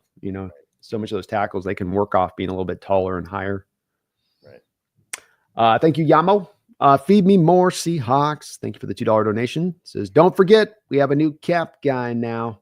Yeah, that's right. What happened to the old guy? Did he go to Washington or something? God, I can't remember. I cannot remember myself. It was Carolina or Washington, I think. I forget. Yeah. But does the new cap guy just do what the GM tells him to do? More so I think in general terms, I think he's got a mandate for how he's supposed to operate the cap and what John wants to in general terms. But I think that, John's guiding it overall and if he wants to take cap from today for tomorrow, he'll do so. It's a structure thing, I think, as much as anything for a cap guys. Right. Hard to know what these guys are really doing. It's like trying to figure out what Grant Udinsky does as the assistant quarterback coach. Yeah. Or chief of special projects. Well, all I'm going to say is the Saints need to be firing their cap guy if it carries a lot of weight. You know what I'm saying? Right. That guy's horrible at his job. Yeah. All to win 7 games every year. That's right. All to just barely miss the playoffs. Eric Palmer, thank you for the $20 donation. I think this is over on your side. Thank you for the $20. No, this is on your side. Oh, well, thank you, Eric. Yes. So I'm the paper clip. Oh, that's right. Clip icon. Okay. The guest is the paper clip. That's the way this works, I think. That's right. All right. I'm a little slow here, Eric. Well, Eric, thank you for the $20 donation. That's really very kind of you for dropping that. He says, who would your guys' dream OC be? I'm assuming he means from everybody. Like, if you could pick from anyone. Not just. Right. All right. So he dropped us a 20. So let's give him 2 on this, Brendan. Give me your any OC right now Any OC in the league right now that's not a head coach, and then give me an all-time OC. All-time OC. I mean, you're kind of obligated to go Bill Walsh almost, right? You could. I mean, he did more of his better work he did good work with Paul Brown with the Bengals, but you would say more of his work was as a head coach than OC. Okay, if you just want to go OC, maybe Holmgren, because he was the OC for a couple of That was Niners gonna be rings. that was gonna be my pick. Yeah, that was gonna be my pick as an all-timer. And then who's our best OC in the sport right now? And I don't have, I'm thinking on this one too, Brendan. I don't have a great answer on this one either. Isn't it Ben Johnson? Like, it's got to be Ben Johnson. I guess it would be probably Ben. I'm just making sure there's not one other answer that we're thinking of here that's maybe somebody else. I am a big fan of Liam Cohen in Tampa. I love what he's doing down there, but he's not better than Ben Johnson. Yeah. Golly. Ben Johnson probably the best on this, to be honest with you, Eric. Yeah, let me take a look at a little bit of a list here just to see if there's somebody I'm missing. I think that's probably it, though. I don't know how you could pick anybody else with the way things are right now. Like Joe Brady's doing good work. I think I'd be very much, Eric, torn between that and I think still Arthur Smith is a guy that I still like a lot. I don't hold what he did with Pittsburgh and say, well, you didn't get the job done at Pittsburgh. I don't know if there's a lot of people getting the job done with Russ right now. You lost Fatano there, your left tackle. That hurt them throughout the year, not having that guy that they wanted to, slide into that spot. You had young linemen around that. Not a lot of playmakers on the outside at the receiver position outside of Pickens. Fairmouth is like average. I still think Smith is a very good offensive play caller in this league. Yeah, he did the best that he could. He's got a quarterback. The only thing Russ can still do is throw 50-50 balls. That's his one identifiable skill now. He can't even outrun defensive linemen anymore. It was like a quintessential game in that playoffs, wasn't it, Brendan, for a Russ game, where it's like, okay, first half, nothing happens offensively, and then it's just bombs away into the second half, and you find some success at it, but you're just kind of scrambling to get from behind because it's not his fault the defense gave 300 yards rushing on the day. That's the deep, and they're beaten and battered. They didn't have Hayward, they didn't have Watt, but it was a bit of a quintessential kind of, modern Russ game a bit with that a little bit and how that played. Right. And, he's worked with Justin Fields, who isn't a real quarterback. He's got Marcus Mariota, Desmond Ridder. Like it's hard. It's hard to find success with this stuff. When he had Tannehill, who was not even a great quarterback, he did amazing things. He did. And I love his run game. I love his commitment to running the ball, Brendan. And I think that we are entering in a little bit of an era, even if it's just for a moment in this couple-year period right here, where running the ball is going to come a little bit more back to the forefront for a moment. I think offense and passing will find their way back around in the cylindrical side of this thing. But for a couple of years here now, I think it makes a lot of sense to be a team that is willing to run the ball and committed to running the ball. So if this question was who would be your guys' dream OC, as in an OC that this team could hire this offseason, then my number one is Frank Reich. Again, I'm assuming that you could get him, which you maybe can't. Maybe he's just retired for good. But that's my number one if you could pick of all the theoretically available options.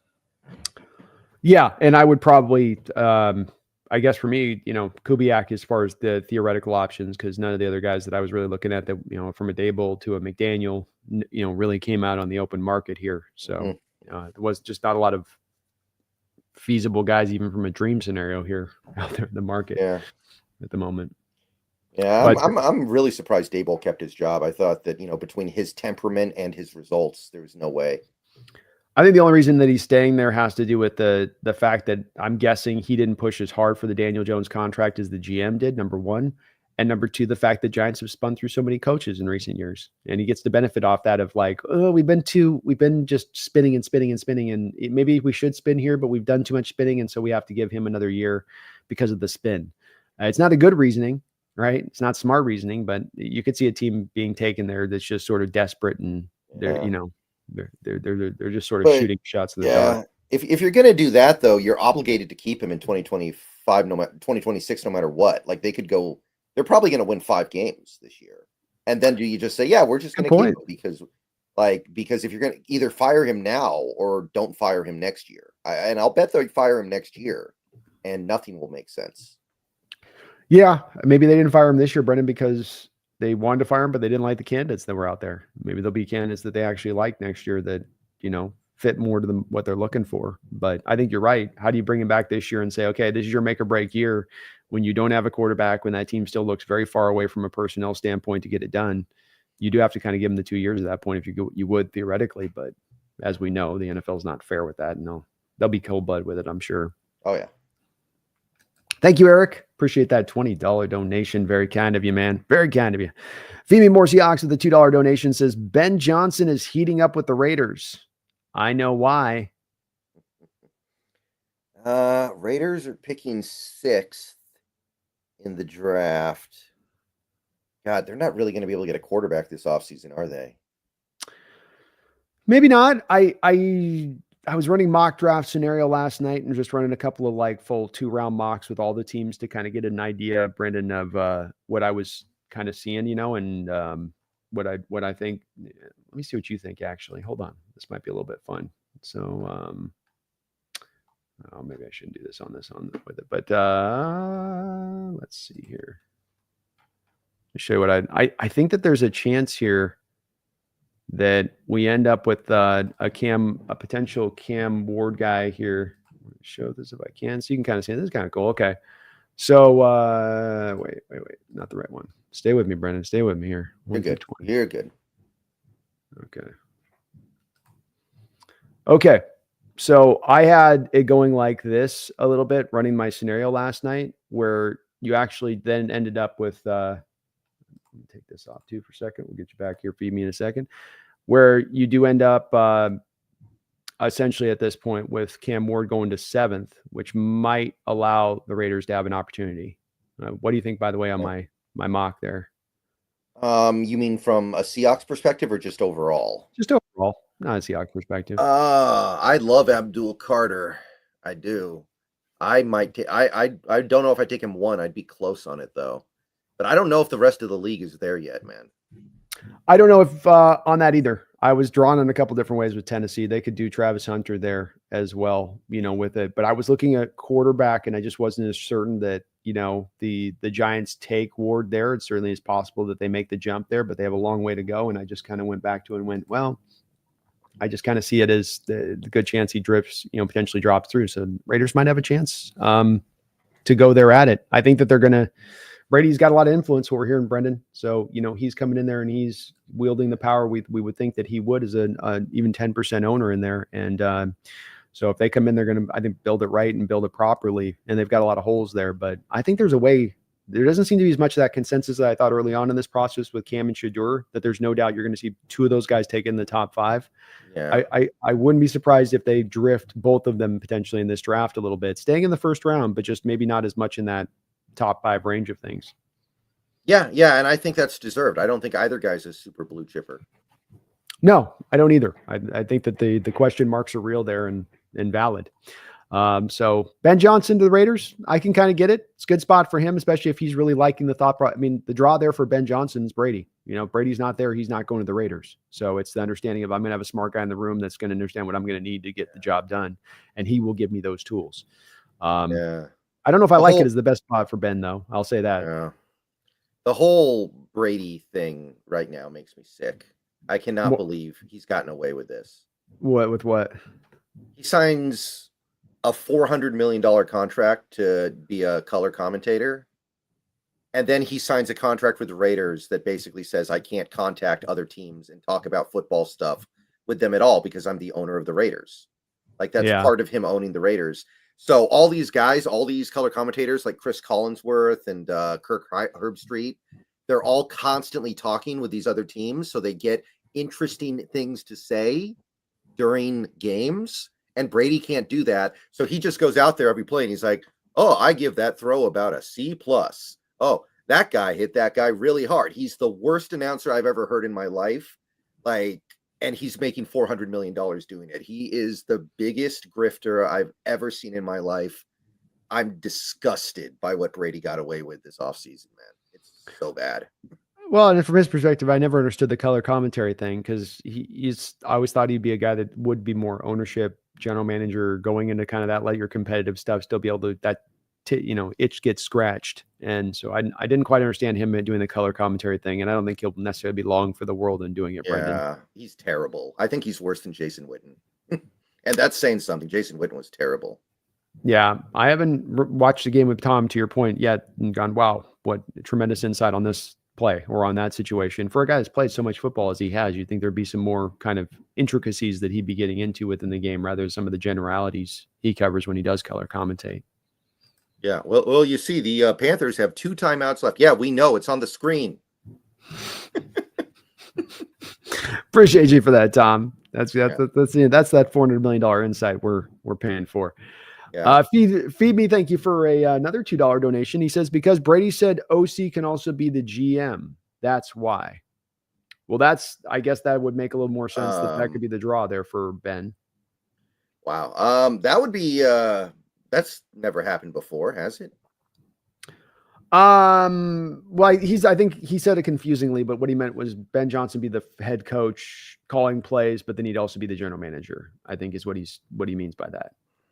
I guess if that's what it takes to get him, I get it, but wow. And that's what, to Brendan's point, that may be what this is, Feed Me, because like I was saying on it, I don't know if I'd be looking at the Raiders job as the best optimal job to go to. I know there's not a lot of great landing spaces. We'll say that this offseason, is there, Brendan, where the jobs that are available aren't exactly like, yeah, I want to go to Chicago. That's where winners go.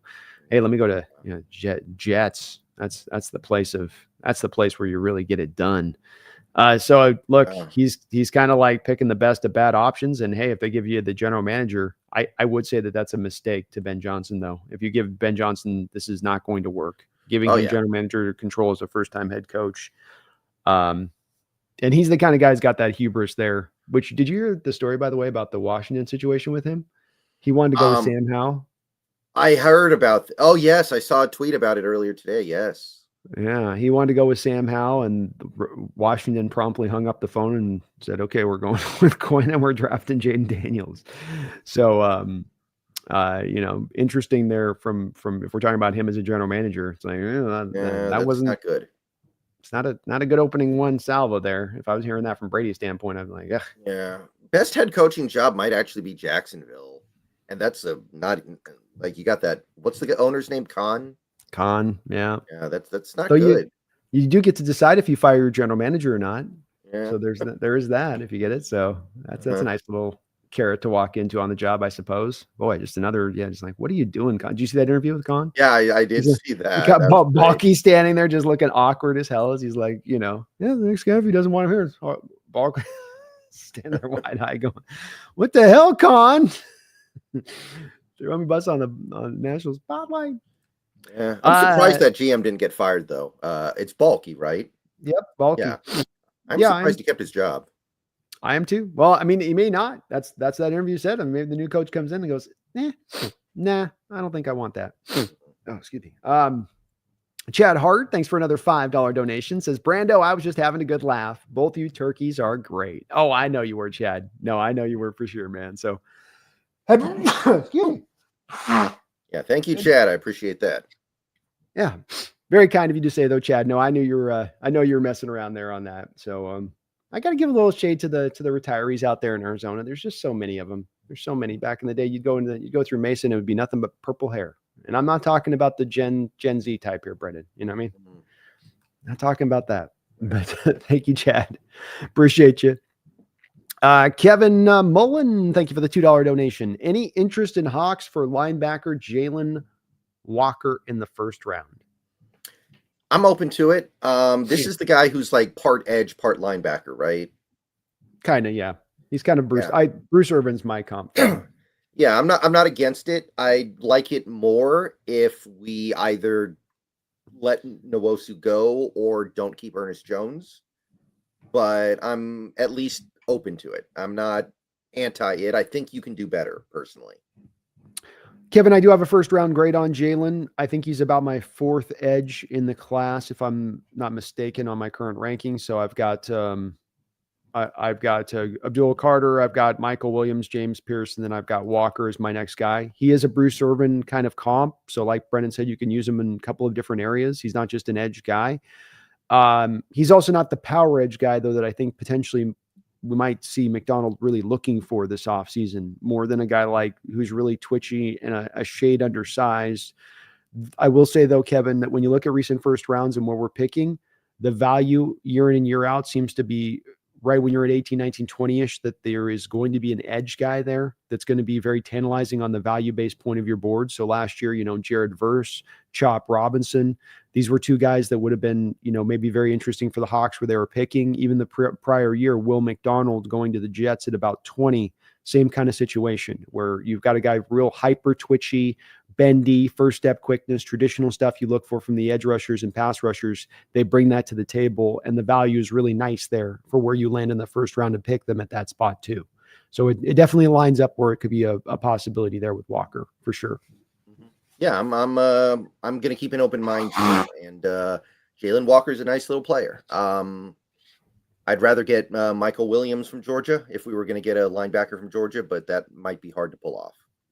Michael's my number 2 on my big board, Brendan. He's just behind Carter, and there's some times with it where I was pulled with him to put him above Carter because of just he's in that Georgia defense, man, where just because you don't have the high-end production doesn't mean that you aren't good. It's like they're so much about blitzing and running games up front that you can't just look at him like you would typically as like, well, does he got the 14, 15 sacks I'd like to see from the season like a Walker guy does? But he's a lot of fun, Brendan. And he's young, he's big, he's long. He's a little more to the traditional size mode of what I think McDonald would be looking for from that edge point. But and Walker's fun. Pierce is your third? Pierce is currently my third. Okay. It might adjust on that. Walker might end up taking him because Pierce did have a little bit of an underwhelming season, and I need to go back on the tape for him this year to see where he was at playing and play out, on a couple of other games. But liked what I saw from Pierce. Very athletic. He's I've got to Josh Allen Hines comp for Pierce, and then Josh Walker's Allen Hines or Hines Allen. I can't remember. Hines Allen, whichever it is. The hyphen. Josh the hyphen pass rusher. Yeah. Whatever you mean. Yeah, he had to do something after he became by far the second most well-known Josh Allen in football. I guess you do. I mean, I would have just gone for the 3-letter name because that'll stick in your head more than the hyphen does. The hyphen just gets you for Hines, Ward, Allen. What was this? Just do the JSWN or whatever. Go that route. Yeah, exactly. It's like or do the Office Space thing, the Michael Bolton thing. There we go. That's the way to do it too. Yeah, exactly. Like, I'm not changing my name. I'm not related to him. I don't know him. It's got such great music. But thank you, Kevin. Appreciate you guys, all of it, for all the support and donations today. So, Brendan, we've gotten to the other side of this here. We've taken you guys through where the cuts are going to go down this offseason. I think these are all very feasible, very likely to play out. We came down to a final number for you guys of $65.8 million of cap space cleared up. Still with some extra levers that Brendan talked about, be it with an Uchenna that we kept and held on to, or a Williams if you want to base to bonus that thing later on in the year. You can still create cap space later, kind of trade deadline deals, but you've got $65.8 million in cap. You've signed Charles Cross to a contract extension. Plenty of room there to go do your normal order of business. Plenty of room there to go get hyper aggressive, right, Brendan? Team can do whatever they want to do. It just depends on what impels them. What is your motivation? How driven are you to get there to a contender by 2025? There's no reason that you can't do it. Teams do it in this league all the time. This is a 10-win team from last year. This was a better than average team in 2024. That next step, it's not, a mile away. It's not, it's right in front of you, really. You just have to do the right things here. So, yeah, I think that the cap will be cleared if the team wants to, and I think there will be plenty of money to spend this offseason. Exactly. So let's see what the Seattle does. They've got a lot of different modes they can go into this offseason, certainly, and recent history has told us that they will be relatively aggressive in these moments because they do believe themselves, I think, closer to contention than not. To Brendan's point on the 10-win season, helping you, of course, to maybe feel a little bit more stronger that you're there. But they do have the flexibility to do whatever they want. Don't let anybody out there tell you guys this offseason, well, we have no cap space, therefore we can't do anything and we're stuck. No, you can do stuff. Don't let the team get off the hook with that kind of excuse this offseason. If they're going to try to tell you, we want to be a contender, but we're also kind of limited by the cap space. We can only go this far to being a contender. That's not the case. That's a little bit more of taking that middle path, sitting on the fence, rather than picking a certain way that you go about your business for 2025 in the future. And that would not be encouraging to see if the team was to try to take that sort of, well, we're going to try a little bit, but I mean, we're also kind of, no, all in or not, go big or go home. That's the way the phrase goes, and it's for a reason. Yeah. So next week, I think the show that makes sense to do is now talk about outgoing free agents, the guys who are not under contract going into 2025 for the Seahawks that we could choose to keep or not keep. Does that sound good to you? Sounds good to me. Yeah, and maybe we'll have a new offensive coordinator to talk about in the when we get there as well. Maybe. That would be nice. That would be very nice. Well, we've got one more donation here from Be Calm, See Clearly. Thank you for the double donation, Be Calm. I hope you feel better over the flu. And like I said, get the fluids, get that sleep.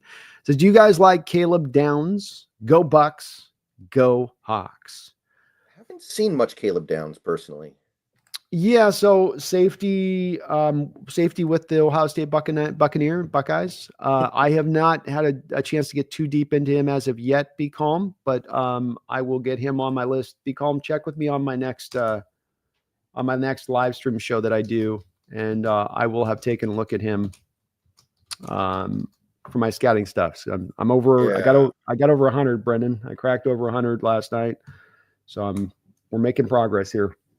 Yeah, and I think next week is the deadline to declare for the draft also. So next week we'll also pretty much know who's going to actually be available. That's true too as well. So, and these guys go right down the last minute. Some of them. Yours just announced yesterday. So yeah. We're still getting some guys that even might sound like they're going back, but come in the draft. So that'll be a fun part to track. So thank you, Be Calm. Appreciate all the support, and check with me on next show. I'll let you know an update on Caleb and what I've got as far as a view for him. So next week, we will be looking at outgoing free agency with this team and who should be signed, who should not, who should they let walk. Compensatory game, Brendan. We're due to get potentially 2 to 3 compensatory picks. Mm-hmm. Maybe a little bit of a factor as well, though. If we create the cap space we created today, maybe not at all, because you might be spending on the open market in addition to that to offset whatever you lose. So once again, like with a lot of things with this team, a lot of different directions they can go, a lot of different options here on the table for our Hawks for how they can proceed. Yeah, and I'll tell you right now, there's only really one big free agent impending. Everything else going to be definitely stuff to talk about, but it's pretty smooth sailing, personally.